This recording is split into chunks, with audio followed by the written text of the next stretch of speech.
You call yourself a boxing fan.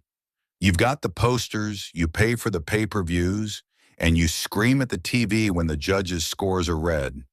But do you see the fight or do you just see the punches? Today, we're testing your boxing IQ. I'm going to throw 10 rounds of questions and concepts at you. If you get through all 10, you're not just a fan, you're a technician. Let's see if you can make it to the final bell. If a fighter is cutting off the ring, where are they trying to force their opponent?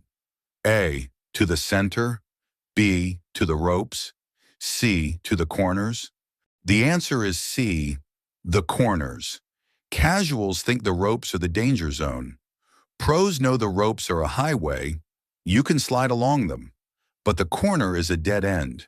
If you're watching a fighter like Terrence Crawford, watch how he uses his lead foot to block the exit, trapping his opponent in a three-sided cage. That's ring generalship.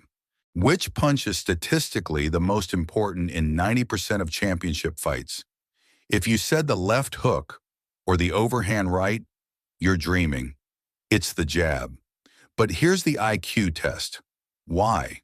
It's not for damage, it's for measurement.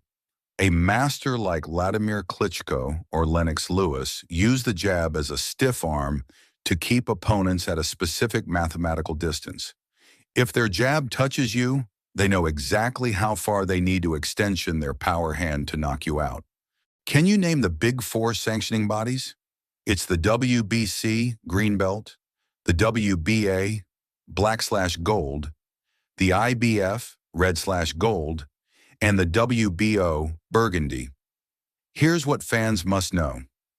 The lineal champion is different. If you hear someone called the man who beat the man, that's the lineal title. It dates back to John L. Sullivan in the 1880s. Belts can be bought or vacated. The lineal title is only taken. If an in-fighter and swarmer faces a counterpuncher, who generally has the advantage? Usually it's the counterpuncher. Think of it as rock, paper, scissors. The swarmer beats the outboxer. Pressure breaks the rhythm. The outboxer beats the slugger. Movement avoids the big bomb. The counterpuncher beats the swarmer. They use the attacker's momentum against them. When you see a fight announced, don't ask who is better. Ask whose style is the paper to the other's rock. In a southpaw versus orthodox matchup, which foot needs to be on the outside to win the lead hand battle? The outside foot.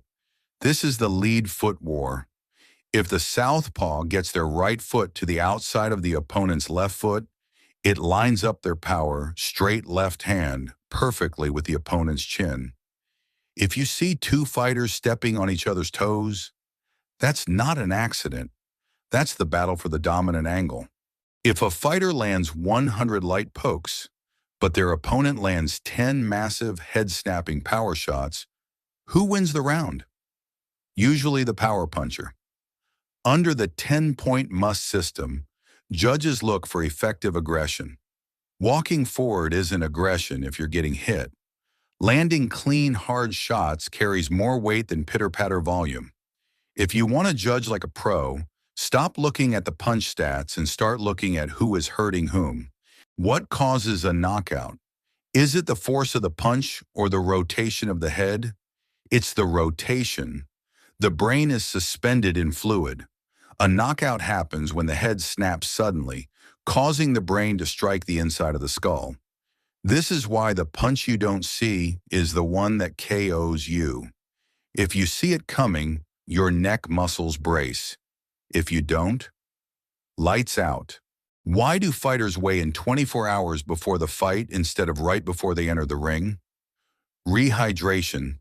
A fighter might weigh in at 147 pounds on Friday, but by Saturday night, they might walk into the ring at 160 pounds. This is weight bullying or size advantage. True fans check the unofficial fight night weights to see who actually has the physical edge. What is the most important thing a cutman does? It's not just stopping the bleeding, it's pressure. They use a cold press to shrink blood vessels. If a cut is above the eye, The blood blinds the fighter. If the corner can't control it, the doctor stops the fight. The corner isn't just there for pep talks. They are a pit crew keeping a crashing car on the track. If you followed all that, your boxing IQ just jumped 50 points. You're no longer just watching a fight. You're reading a story written in sweat and blood. The sweet science is deep, brutal, and beautiful.